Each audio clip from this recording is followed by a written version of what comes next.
Bonjour les amis. Nous sommes très heureux de passer un petit moment avec vous, même si on ne peut pas se voir maintenant. Et pour cela, nous avons organisé un bon programme pour vous, lequel nous allons découvrir ensemble. Merci. Tout est tranquille. Les enfants dorment et les parents sont couchés. Soudain, des cris dans la rue. Deux jeunes gens en train de se battre violemment. Les parents se précipitent hors du lit. Les papas s'habillent. La maman cherche le téléphone pour alerter la police.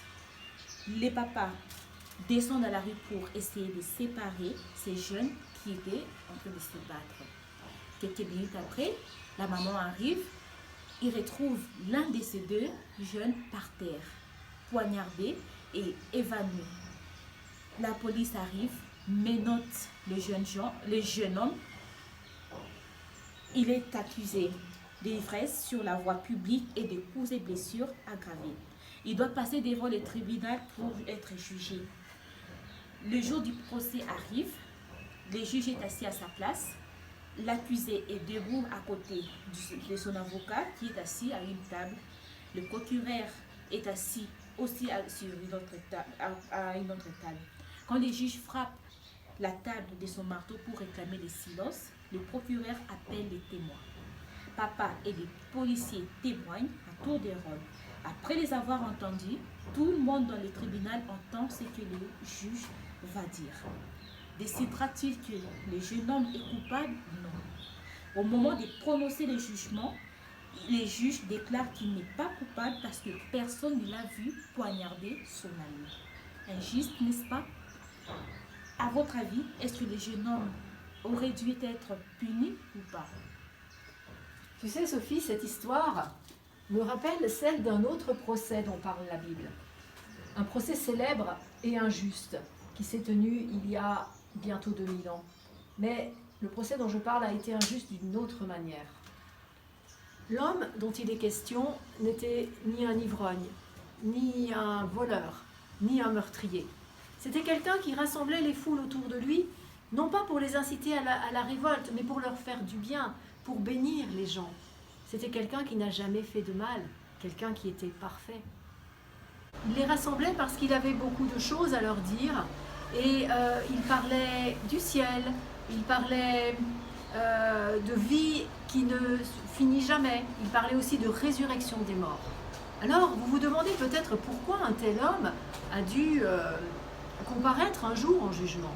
Eh bien, je vais vous raconter son histoire aujourd'hui. Lui, cet homme, qui est le Seigneur Jésus, vous l'avez compris, a emmené ses amis dans le paisible jardin de Gethsémani. Il voulait passer un moment tranquille, seul avec son Père, dans la prière. Alors qu'il venait juste de se relever de sa prière, il entend dans le lointain le bruit d'une foule qui approche. Mais qui est-ce qui pouvait bien venir à cette heure si tardive? Il s'agissait d'une foule très nombreuse. Les gens étaient excités. Certains avaient même l'air en colère. Et parmi eux, il y avait même des personnes connues, notamment la personne de Judas, un ami de Jésus. Mais que pouvait bien venir faire Judas à ce moment-là, en pleine nuit? Pourquoi emmenait-il cette foule dans laquelle il y avait aussi des chefs du peuple et des soldats romains? Vous savez, les enfants, Judas a seulement fait semblant d'être un ami de Jésus. En fait, ce n'était pas un véritable ami. S'il était venu là ce soir-là, c'est parce qu'il voulait dénoncer son maître.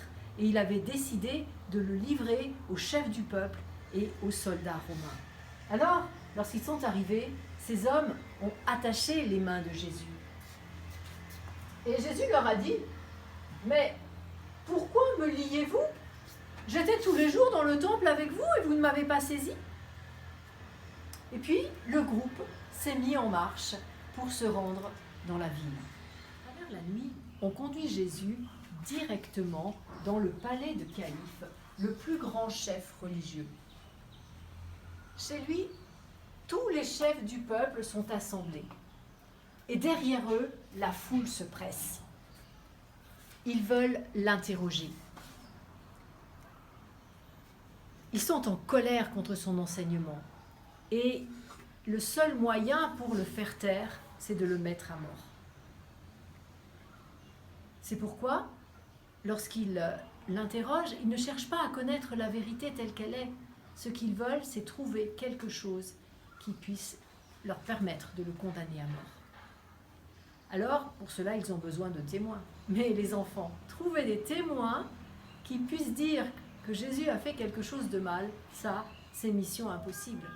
Alors, ils vont chercher des gens qui vont accepter de dire des mensonges contre Jésus. Et Caïphe, le grand prêtre, à un moment demande à Jésus, « Mais ne dis-tu rien, ne réponds-tu rien pour te défendre ?» Au départ, Jésus ne répond rien. Mais après, il dit simplement quelque chose qui montre qu'il est bien le Fils de Dieu. À ce moment-là, Caïphe dit, « Mais est-ce que nous avons encore besoin d'autres preuves ?»« Non, qu'il soit mis à mort, crient les autres, qu'il soit mis à mort. Il est coupable, puisqu'il dit qu'il est Fils de Dieu. » Mais voilà, les enfants, les chefs religieux ont un problème, parce que, selon la loi, ils ne peuvent pas mettre à mort quelqu'un. Cette personne doit passer devant un juge, et le juge, en l'occurrence, c'est le gouverneur romain. Donc, dès que possible, au petit matin, on conduit Jésus vers Pilate, le gouverneur romain. C'est lui le juge. Il demande à ses accusateurs, « Quel mal a-t-il fait? De quoi l'accusez-vous » « Mais s'il n'était pas coupable, nous ne te l'aurions pas amené, » répondent les chefs religieux. Rapidement, Pilate comprend que Jésus est accusé à tort et il décide de l'interroger seul à seul. Au fond de lui-même, Pilate sait bien que Jésus n'a rien fait qui mérite la mort. Alors, il se tourne vers la foule en colère pour déclarer « Je ne trouve aucune faute en lui ». Mais Pilate a un problème. D'un côté, il y a un prisonnier qui ne semble pas coupable, et de l'autre, une foule en colère qui réclame sa mort. Et les chefs religieux insistent. Dans son enseignement, il pousse le peuple à la révolte. Il a commencé en Galilée, puis il est venu dans la Judée, et maintenant il est arrivé ici. Jésus vient de Galilée? Ah, cela donne une idée à Pilate. Le roi Hérode, le gouverneur de Galilée lui-même, se trouve justement à Jérusalem à ce moment-là. Alors, il faut que Jésus soit jugé par Hérode. Mes amis, je dois vous dire que Pilate avait surtout envie de se débarrasser de ce procès.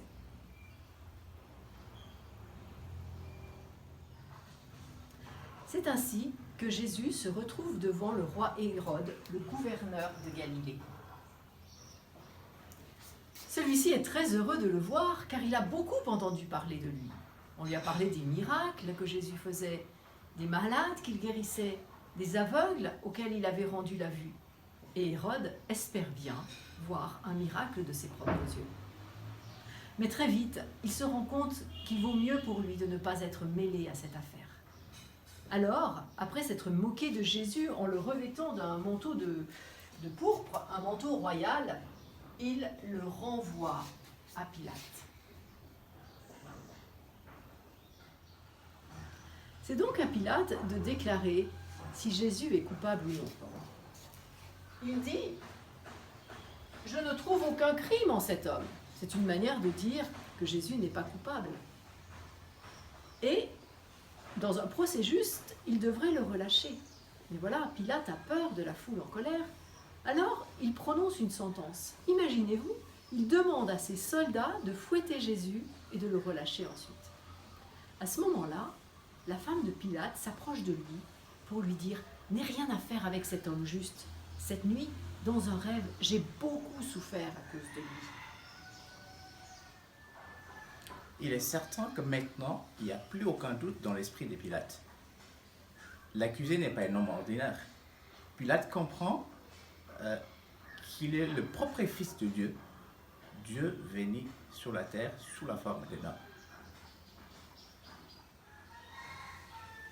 Mais la foule ne veut pas croire que Jésus est Dieu. Et l'agitation augmente de plus en plus. Pilate prend peur en imaginant ce qui peut arriver. Il demande « Qu'est-ce que je dois faire de Jésus ? Crucifie, crucifie-le, crie la foule. Maintenant, la foule crie de plus en plus fort et rien ne l'arrête. Pilate comprend qu'il ne pourra pas la calmer. Alors, il fait quelque chose de très étrange. Un serviteur lui apporte une bassine d'eau et Pilate, devant tous, se lave les mains. Et il dit « Maintenant, je ne suis pas responsable de la mort de ce juste. C'est votre affaire. » Mais l'eau ne pouvait pas laver la culpabilité de Pilate. Elle ne peut pas non plus laver les mensonges que tu as dit et les mauvais sentiments de ton cœur. Rien de ce que nous pouvons faire ne peut laver nos péchés. Après s'être lavé les mains, Pilate dit aux soldats « Emmenez-le ».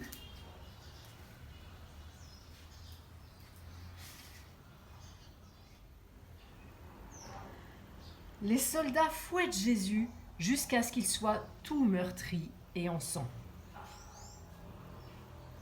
Pour se moquer de lui, en simulant qu'il est roi, ils lui mettent une robe pourpre.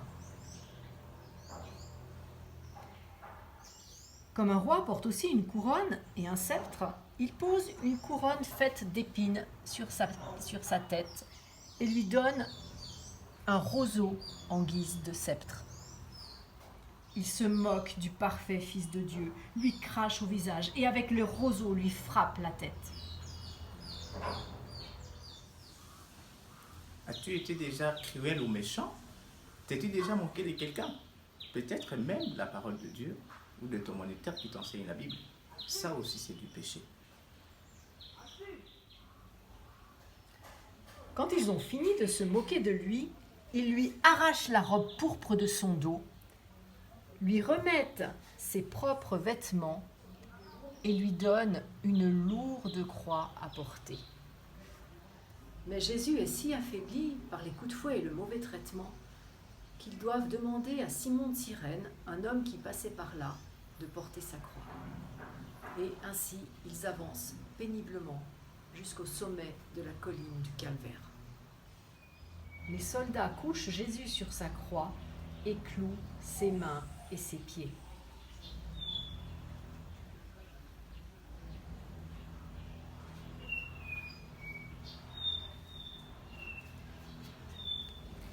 Ils redressent ensuite la croix.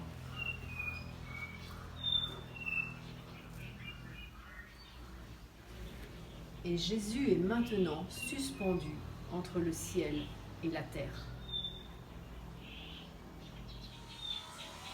On vient de crucifier un homme qui n'a jamais péché et qui n'a rien fait de mal dans sa vie. Quel procès injuste lui a-t-on fait? Personne ne s'est avancé pour le défendre. Mais Dieu ne fait rien. Mais il aurait dit fait quelque chose. Oui, il a permis que son fils soit puni à notre place parce qu'il nous aime tellement. Parce que le péché doit être puni. Mais lui, le Seigneur Jésus, il n'était pas obligé de rester sur la croix. Il aurait dû appeler ses anges pour détruire ses ennemis.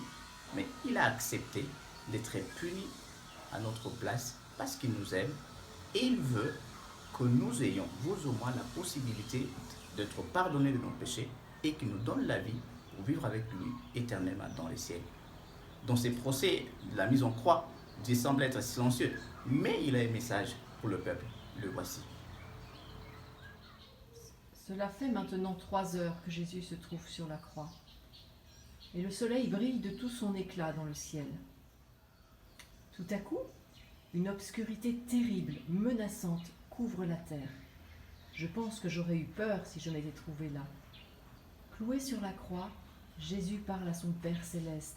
« Mon Dieu, pourquoi m'as-tu abandonné ?» Le Dieu du ciel ne peut pas se mettre aux côtés de Jésus. Parce que là, le Seigneur Jésus porte sur lui tous nos mots méchants, toute nos désobéissances, tout le mal que nous avons fait. De notre Père, il est saint. Il ne peut pas s'approcher du péché. Et c'est à cause de notre péché qu'il s'éloigne du Seigneur Jésus. Dieu ne parle pas seulement par l'intermédiaire de l'obscurité. Il parle aussi par un terrifiant tremblement de terre. Tout est secoué, les rochers se fendent et le voile du temple se déchire du haut jusqu'en bas. Le centurion, c'est-à-dire l'officier chargé de la crucifixion, comprend le message de Dieu à travers l'obscurité et le tremblement de terre, car il dit avec crainte, « Assurément cet homme était le Fils de Dieu. » À ce moment-là, pour que tous puissent l'entendre, Jésus s'écrie, « Tout est accompli. » Jésus est mort.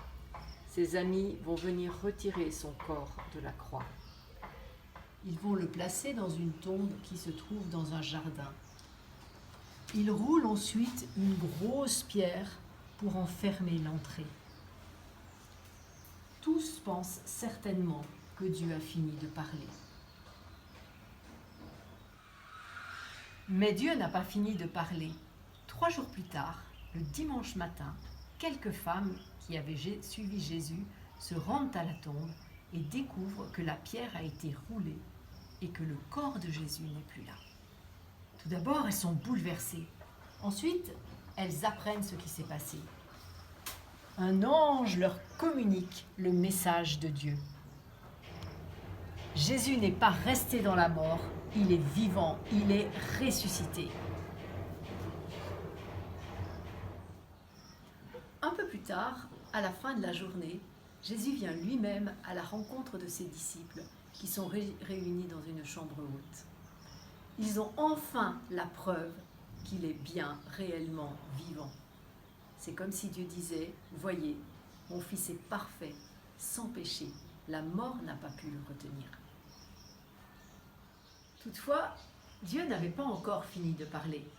Il nous parle encore aujourd'hui à travers sa parole. C'est magnifique et enthousiasmant de savoir que Jésus-Christ est ressuscité des morts et qu'il vit à nouveau. Et c'est ce que nous rappelons tout particulièrement ce dimanche de Pâques.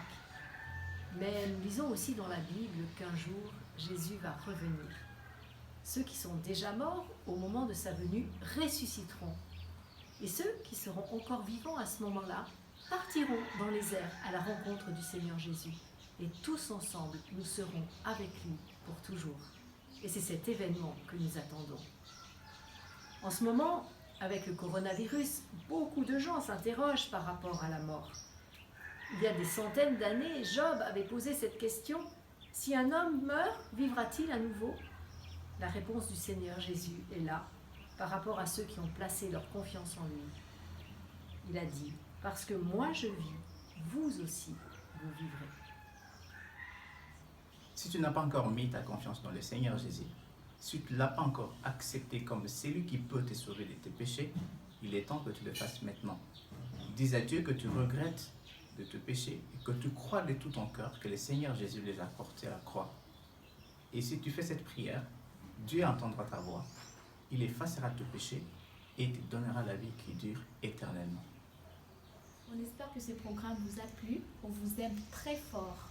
Bon dimanche de Pâques à tous. Bye yo!